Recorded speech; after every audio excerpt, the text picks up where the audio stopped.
Channel TNB classes और आज हम करने वाले हैं क्लास 7 चैप्टर 1 पार्ट 3 चैप्टर 1 का पार्ट 3। और देखिए हमने पार्ट 2 में ये वाले 2 पेजेस करे थे, ये वाला और ये वाला। अगर आपने ये इन दो का वीडियो का लिंक मतलब आपने ये वाले वीडियो नहीं देखे तो मैं इसका लिंक डिस्क्रिप्शन में डाल दूँगा। तो देखिए स्टार्ट करते हैं फटाफट से बिना किसी देरी के। तो देखिए sunlight green plants prepare food in the presence of sunlight.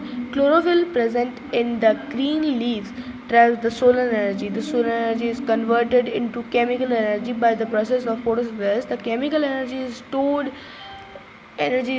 in the form of carbohydrate.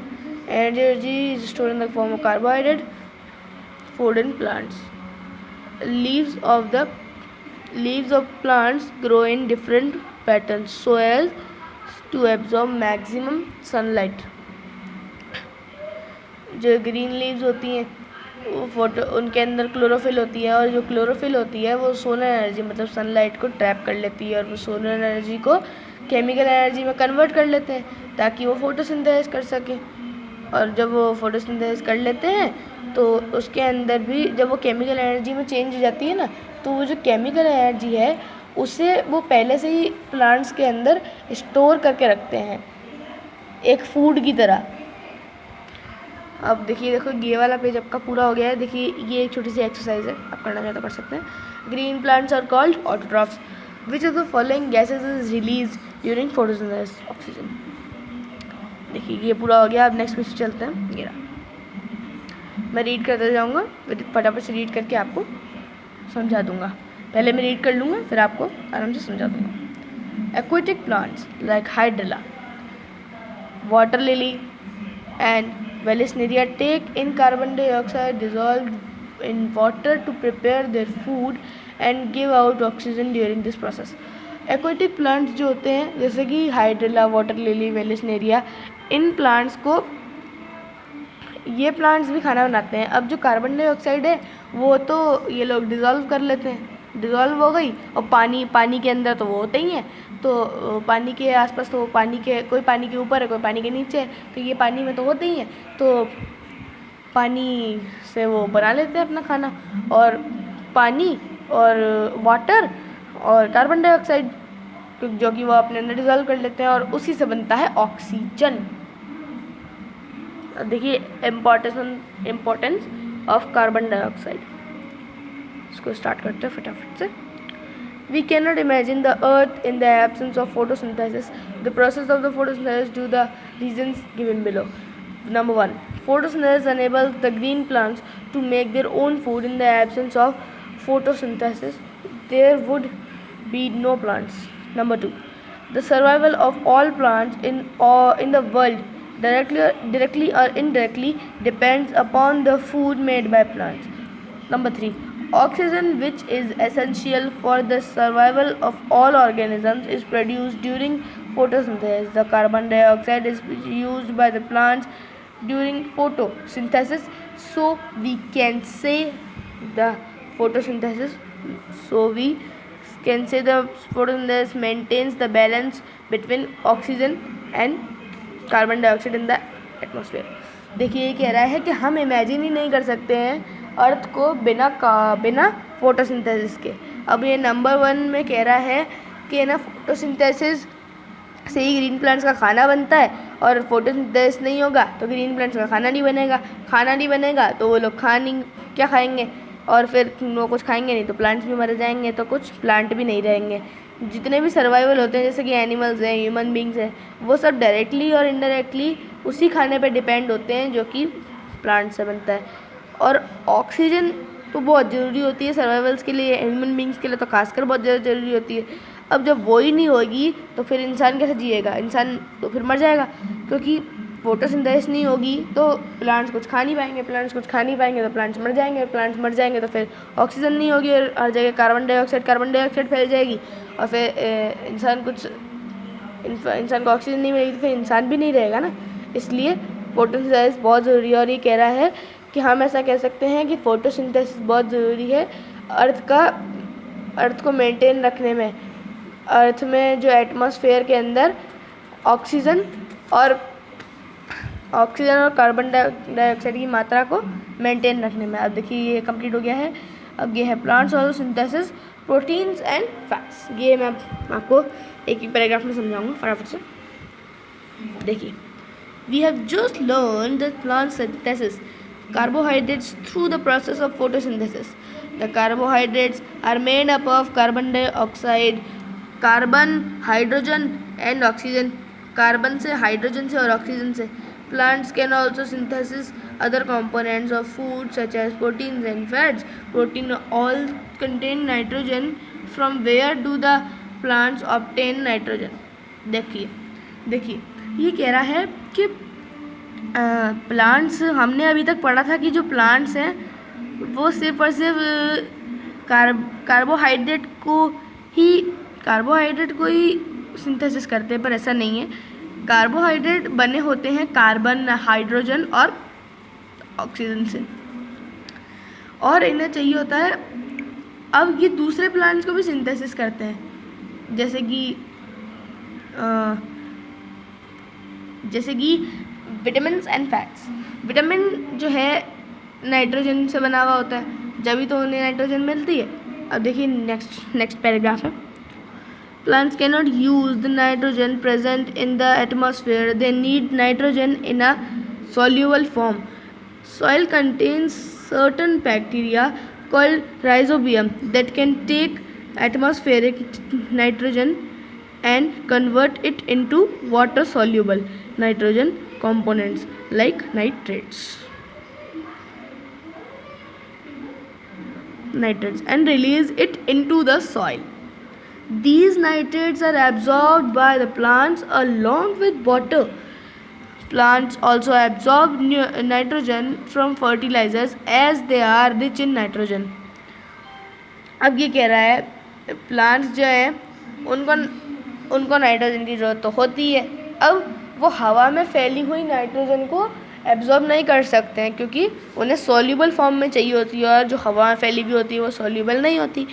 इसलिए है ना, मिट्टी के अंदर एक बैक्टीरिया होता है जिसे हम कहते हैं राइजोबियम, और वो राइजोबियम बैक्टीरिया एटमॉस्फेरिक नाइट्रोजन को अपने अंदर एब्जॉर्ब करता है और उसे कन्वर्ट कर देता है वाटर सॉल्यूबल नाइट्रोजन कंपोनेंट में।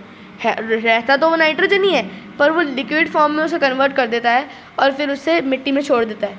जैसे ही हम प्लांट को पानी डालते हैं, जो उसकी रूट्स हैं उस नाइट्रोजन को एब्जॉर्ब कर लेती हैं, इसीलिए तो फिर उनके अंदर नाइट्रोजन आ जाता है। और जो प्लांट्स हैं, अपन प्लांट्स के अंदर जो फर्टिलाइजर्स डालते हैं और वो सब होता है ना, उनके अंदर भी नाइट्रोजन होता है। अगर उनके अंदर काफ़ी सारा नाइट्रोजन है तो प्लांट्स आराम से एब्जॉर्ब कर सकते हैं। अब देखिए ये साइड कंप्लीट होगी, हम इस साइड पे आ गए हैं। Some plants like sunflower and mustard convert into simple carbohydrate glucose synthesized during photosynthesis into oils and store them in their seeds. कुछ plants also synthesize vitamins. Vitamins are found in vegetables, fruits and cereals. कुछ plants होते हैं जैसे कि sunflower, mustard, ये लोग simple carbohydrate बनाते हैं जिसका नाम होता है ग्लूकोज, जिसे हम कहते हैं ग्लूकोज। और जो प्लांट्स इसको सिंथेसाइज करते हैं फोटोसिंथेसिस के द्वारा इसे सिंथेसाइज करते हैं। अब plants also synthesise, plants vitamins को भी सिंथेसाइज करते हैं। विटामिन्स मिलता है वेजिटेबल्स, फ्रूट्स और सीरियल्स से।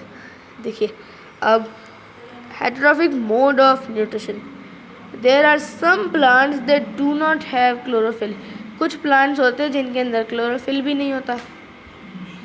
दे can not make their own food, वो अपने आप अपना खाना भी नहीं बना सकते। Like humans and animals, such non green plants depend on the food produced by the other green plants. जैसे ह्यूमन्स की तरह, एनिमल्स की तरह नॉन ग्रीन प्लांट्स भी किसी और के ऊपर निर्भर रहते हैं।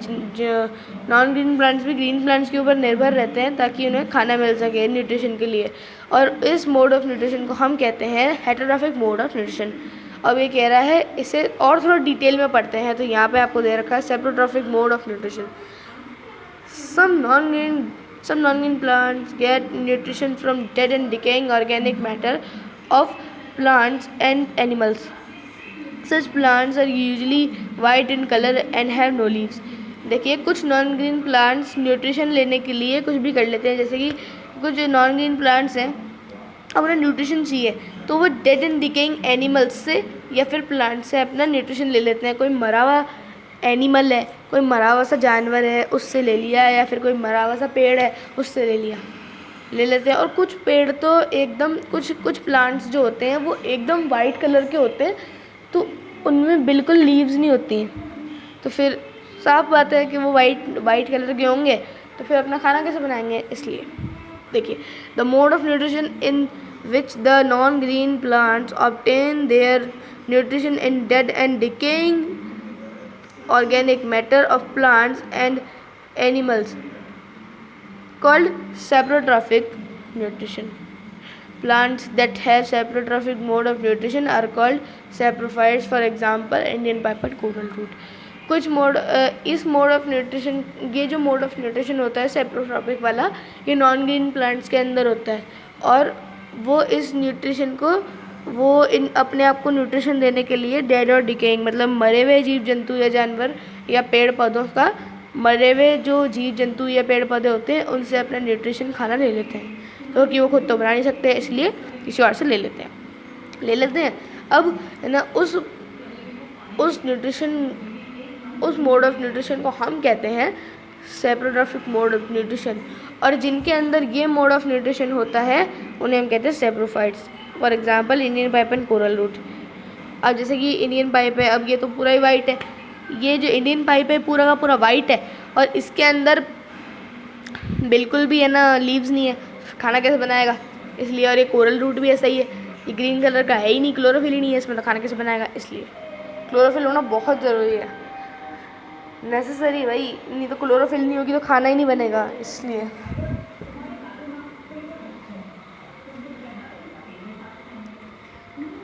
roots of saprophytes contain organisms called fungi like mushrooms secrete digestive juices on the dead and decaying matter and convert it into a liquid that is used as nutrient by non-green plants. Fungi like molds, mushroom and yeasts.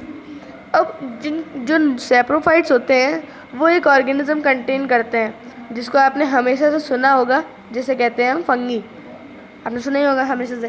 Fungi mushrooms की तरह होता है जो dead and decaying animals के है ना secret juices का पता लगा करके उन्हें लिक्विड फॉर्म में कन्वर्ट कर देता है और उन्हें भेज देता है नॉन ग्रीन प्लांट्स में, और नॉन ग्रीन प्लांट्स के पास जैसे ही हो जाता है उनका न्यूट्रिशन हो जाता है। इसलिए, और जो फंगी होता है वो मोल्ड, मशरूम और यीस्ट की तरह होता है जो कि बैक्टीरिया है। अब देखिए ये है, अब ये अपना ये वाला पेज आज कंप्लीट हो गया है। अब देखिए मैंने आपको जितना ये रीड करवाया है, क्योंकि चैप्टर काफ़ी बड़ा है, इसलिए अब इसके बाद हम नेक्स्ट पार्ट में मिलते हैं, पार्ट 4 में। अब जितना मैंने आज आपको रीड कराया है आप इसे अच्छे से दोबारा रीड कर लीजिएगा, इसका मीनिंग आप अपने आप खुद समझने की कोशिश कीजिएगा जैसे मैंने बताया है, और फिर इसकी कुछ एक्सरसाइज करने की कोशिश कीजिएगा। आप मुझे कमेंट करके ये बता सकते हैं, इस वीडियो को कमेंट करके बता सकते हैं, या मेरे किसी भी वीडियो में कमेंट करके बता सकते हैं कि मैं लाइव क्लास लूँ या नहीं, या फिर आपको कौन सा सब्जेक्ट पढ़ना पसंद है मुझसे, आप कौन सा सब्जेक्ट पढ़ना चाहते हैं, English, Hindi, math, social science. Social science में से भी 3 होती हैं, जैसे कि हिस्ट्री, सिविक्स, ज्योग्राफी। हम इंग्लिश तो हम पढ़ाते ही हैं, जैसे कि हमने इंग्लिश में भी काफ़ी चैप्टर डाल दिए हैं, जैसे कि डैफोडिल्स क्लास 7 डैफोडिल्स बुक का chapter number 2 a model millionaire, class 7 daffodils book का chapter 3 the cost of Magnus, पूरा हो गए ये वाले। और class 7 chapter number 4 the diamond necklace, उसका हमने पार्ट 1 बना ही लिया है। और ये वाला डायमंड नेकलेस बड़ा है चैप्टर, और ये वाले क्या है, ये वाले साइंस में थोड़ा हार्ड पड़ता है, इसलिए मैं आपको थोड़ा थोड़ा करके आपको बता रहा हूँ। अब नेक्स्ट पार्ट में पक्का कंप्लीट हो जाएगा, और आप मुझे ये बताना कि आप मुझे इस वीडियो कमेंट करके या किसी भी वीडियो में कमेंट करके बताना कि एक्सरसाइजेस भी कराऊँ क्या मैं आपको, और आप ये ज़रूर से कमेंट कीजिएगा कि मैं लाइव क्लास लूँ या नहीं। तो ठीक है, अब वीडियो अच्छा लगा हो तो लाइक शेयर सब्सक्राइब ज़रूर कर दीजिएगा। कमेंट में लिख दीजिएगा, कमेंट कर दीजिएगा और कमेंट में ज़रूर लिखिएगा, ज़रूर से ज़रूर लिखिएगा कि मैं लाइव क्लास करूँ या नहीं, और आपको कौन सा सब्जेक्ट पढ़ना है मुझसे। और अगर वीडियो पे नए चैनल पे नए हैं तो सब्सक्राइब ज़रूर कर दीजिएगा। Thank you.